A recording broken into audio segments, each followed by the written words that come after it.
Hello student, Chandra updates के YouTube channel में एक बार फिर आपका स्वागत है। आज आपका बहुत ही बेहतरीन टॉपिक लेके आए हेनरी का नियम। 10+2 वालों के लिए जो केमिस्ट्री पढ़ते हैं स्टूडेंट, उनके लिए बहुत ही महत्वपूर्ण है हेनरी का नियम। एक बार देखेंगे तुरंत ही आपको समझ में आ जाएगा। चलिए स्टार्ट करते हैं हेनरी का नियम। सबसे पहले आपको ये पता होना चाहिए कि हेनरी का नियम क्या है, किस लिए दिया गया। पहली चीज़ कि हेनरी का जो नियम है ये बिलियन वाले टॉपिक से रिलेटेड है।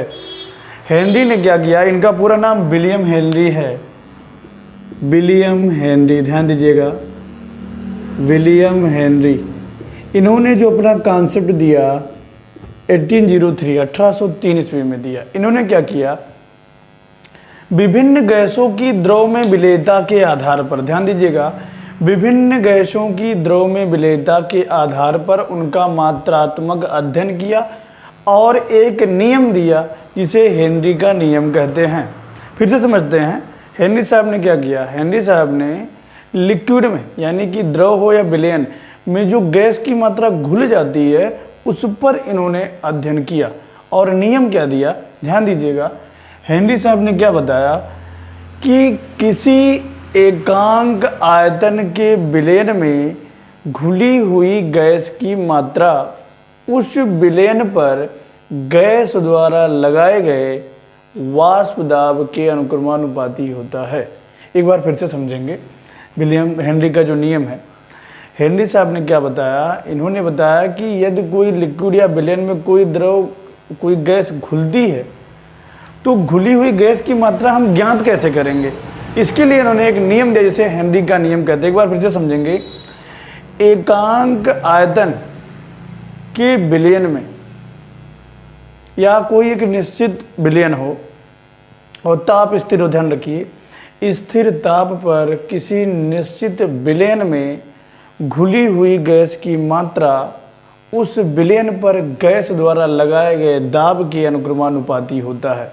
चलते हैं गणितीय रूप में, हम समझते हैं गणितीय रूप में कैसे। माना स्थिर ताप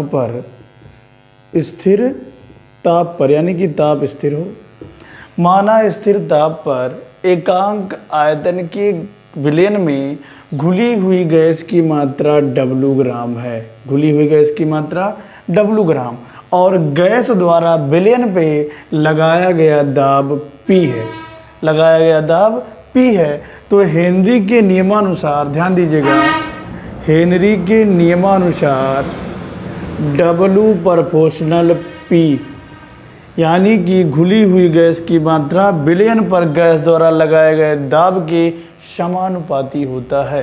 यही हेनरी का नियम है। बाद में हम प्रोपोर्शनल हटाएंगे, आप सभी को पता होगा।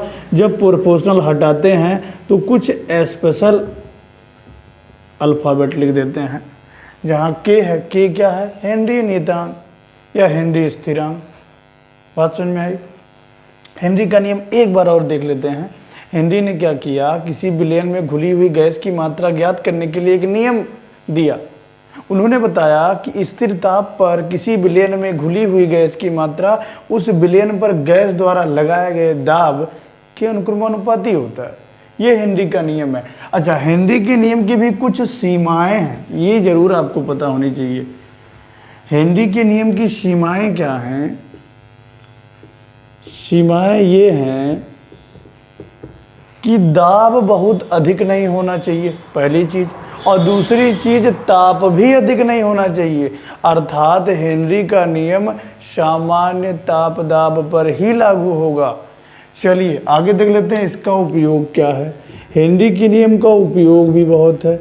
उपयोग ये है कि जैसे मानव द्वारा श्वास लेना और श्वास लेने के पश्चात फेफड़ों द्वारा ऑक्सीजन का रक्त में मिलना और CO2 का बाहर आना, यानी कि गैसों का आदान प्रदान जो हमारे फेफड़े में हो रहा है, ये न कहीं हेनरी के नियम पर भी आधारित है। क्यों? क्योंकि ब्लड हमारा विलयन है। बात समझ में आ रही है? ब्लड विलयन है और ऑक्सीजन CO2 क्या है, गैस है। गैस की क्या हो रही है, विलयता किसमें, विलयन में। विलयन हमारा क्या है, ब्लड। इसके अतिरिक्त शीतल पेयजलों में या सोडा वाटर में, आप देखे होंगे कोल्ड ड्रिंक्स वगैरह, वहाँ भी कहीं ना कहीं हेनरी के नियम का पालन हो रहा है। जैसे कोल्ड ड्रिंक्स आप देखे होंगे, कोल्ड ड्रिंक्स जब आप खोलते हैं, खोलने से पहले उसका दाब ज़्यादा होता है, प्रेशर ज़्यादा होता है। जब आप खोल देते हैं तो दाब कम हो जाता है, जिसकी वजह से बुदबुदाहट की वजह से CO2 गैस ऊपर निकलने लगता है। उम्मीद है आपको वीडियो समझ में आ रहा होगा। ये आपका हेनरी का नियम था। चलिए, जय हिंद।